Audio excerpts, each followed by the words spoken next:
جناب میں محسن نلوی نیویارک سے حاضر ہوں اور پہلے 4 مصرے دعائیہ پیش کر رہا ہوں، ملاحظہ فرمائیے، اور پھر نعت پیش کروں گا جی حامد امروی صاحب کی اجازت سے اور ان کی خصوصی توجہ کے ساتھ کہ فکر سخن کو آج پھر کوئی نیا خیال دے.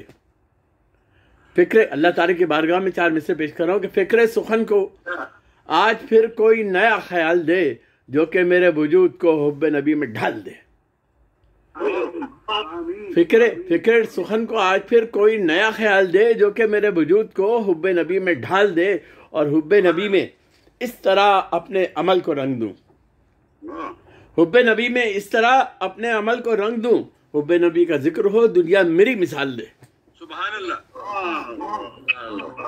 ایک نعت پیش کر رہا ہوں، حامد بھائی ملاحظہ کیجیے کہ رب کا نبی کا جب سے میں ادنا غلام بن گیا، رب کا نبی کا جب سے میں ادنا غلام بن گیا، رب کا نبی کا جب سے میں ادنا غلام بن گیا.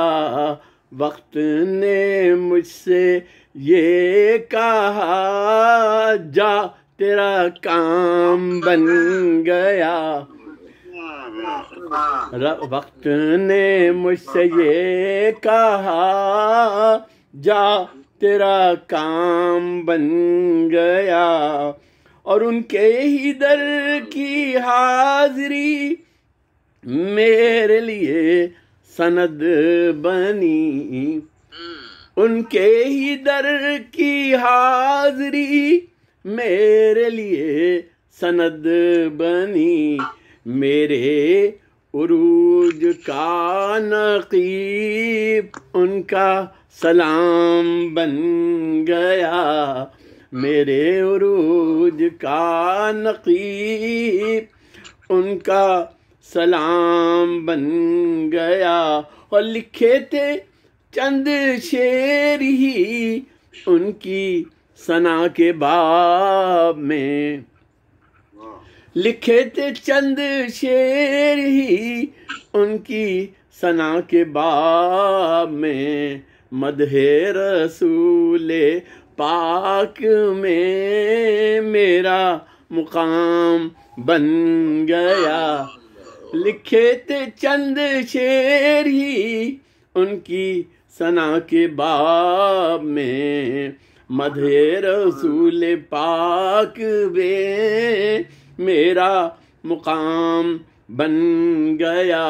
اور رحمت کائنات ہیں ان کی تو وہ صفات ہیں، رحمت کائنات ہیں ان کی تو وہ صفات ہیں، جن کے بیان کے لیے قرآن کلام بن گیا، جن کے بیان کے لیے قرآن کلام بن گیا. اور آخری شعر 5 شعر کی پابندی کہ جب بھی قدم اٹھے میرے روزے پاک کے لیے. میں اس کیفیت میں بہت گزرا ہوں کیونکہ 30 سال میں نے جدہ میں گزارے اور مدینہ آنا جانا رہا. کہ جب بھی قدم اٹھے میرے روزے پاک کے لیے، حب نبی کا جذب و شوق میرا امام بن گیا، حب نبی کا جذب و شوق میرا امام بن گیا. رب کا نبی کا جب سے میں ادنا غلام بن گیا، وقت نے مجھ سے یہ کہا جا تیرا کام بن گیا. سبحان اللہ. جزاک اللہ. بہت بہت شکریہ. سبحان اللہ. ماشاء اللہ. سبحان اللہ.